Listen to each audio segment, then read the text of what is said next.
সাগরে অনেক ঢেউ থাকে, কিন্তু সব ঢেউ কিনারে আসতে পারে না। ঠিক তেমনি জীবনে অনেক বন্ধু হতে পারে, কিন্তু সব বন্ধুর মনের মতো হতে পারে না। মূর্খের সাথে তর্ক করা আর গালে বসে থাকা মশাকে থাপ্পড় মারা একই কথা। মশা মরুক অথবা না মরুক, আপনার গাল কিন্তু লাল হবেই।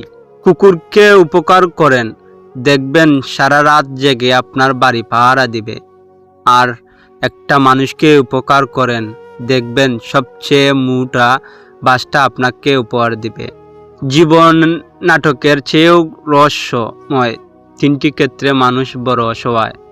কষ্ট বিক্রি করতে পারে না, সুখ কিনতে পারে না, ভাগ্যকে বদলাতে পারে না। একটা মেয়ে তখনই আপনাকে পাওয়ার জন্য পাগলের মতো করবেন যখন আপনি তার হৃদয় স্পর্শ করতে পারবেন। কিছু মানুষ আপনাকে ছাড়বেও না, আবার ধরবেও না, আবার এমন আচরণ করবে যাতে আপনি নিজেই তার কাছ থেকে দূরে সরে আসেন।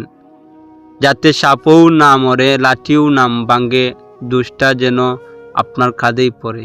চিনি আর লবণ দেখতে কিন্তু একই রকম, পার্থক্য শুধু স্বাদে। তেমনি মানুষ আর অমানুষ দেখতে একই রকম, পার্থক্য শুধু আচরণে। মিথ্যে কথা বলে কখনো সম্পর্ক টিকিয়ে রাখা যায় না।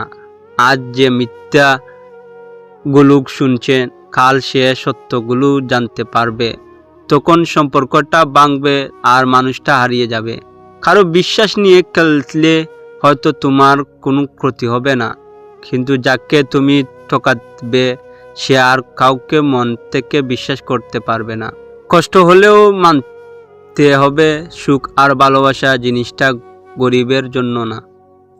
বুঝতে পারছি না ঠকাইকে মানুষ নাকি ভাগ্য। একটা সময় পর আপনি বুঝতে পারবেন যে জীবনে সব থেকে সহজ কাজ হচ্ছে পড়াশোনা করা।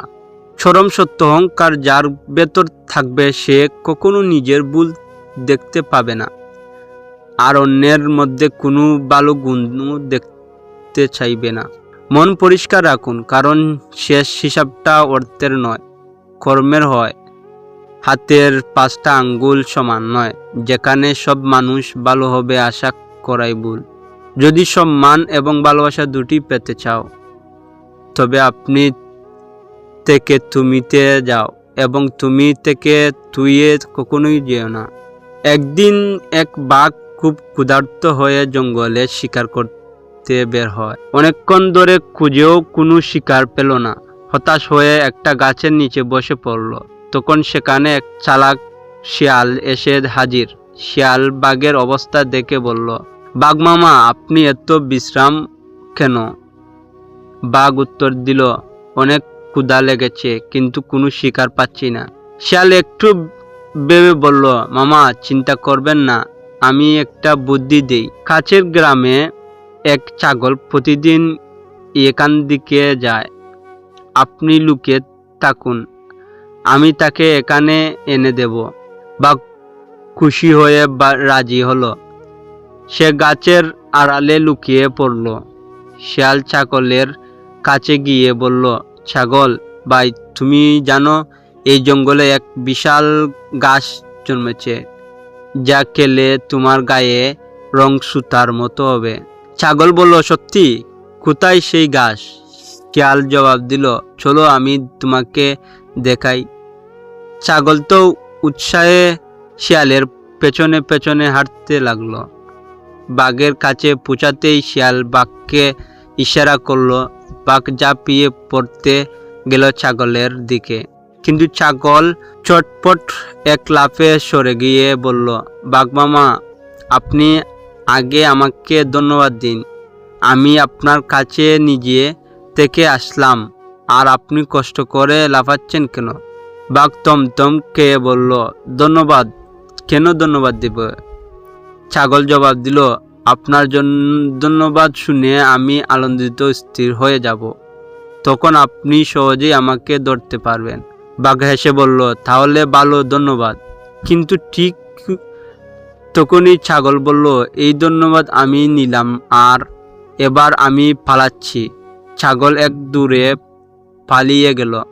বাঘ হতবাক হয়ে শিয়ালের দিকে তাকিয়ে বলল, তুমি তো বলছিলে ওকে নিয়ে আসবে।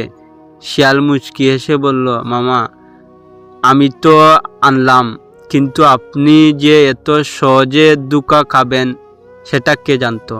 শিক্ষা চালাকি করতে গেলে নিজের বুদ্ধি ঠিকমতো খাটাতে হয়, আর অতিরিক্ত লোভের ফল ভালো হয় না। সারা বিশ্বে ভালো ও সত্যের সন্ধান করলেও যদি তা নিজের মধ্যে না থাকে তবে তা কোথাও পাওয়া যাবে না। জীবনটা আসলে একটা বইয়ের মতো, সুখ দুঃখ হাসি কান্না মিলিয়ে আলাদা আলাদা চ্যাপ্টারের সমন্বয়ে। যার কাছে গুরুত্ব নেই তার কাছে থেকেই দূরত্ব ভালো। পানি দ্বারা শরীর শুদ্ধ হয়, সত্য দ্বারা মন, জ্ঞান দ্বারা বুদ্ধি এবং ধর্ম দ্বারা আত্মপবিত্র। কিছু মানুষ মনে থাকাই ভালো, জীবনে নয়। সহজ জীবন যাপনের জন্য কঠিন মানসিকতা প্রয়োজন। হারিয়ে গেছে অনেক কিছু, সকাল থেকে রাত। হারিয়ে গেছে পাশাপাশি আঁকড়ে ধরার হাত, হারিয়ে গেছে প্রথম প্রেমের টুকরো হওয়া মন। চলতে চলতে হারিয়ে গেছে বন্ধু কতজন।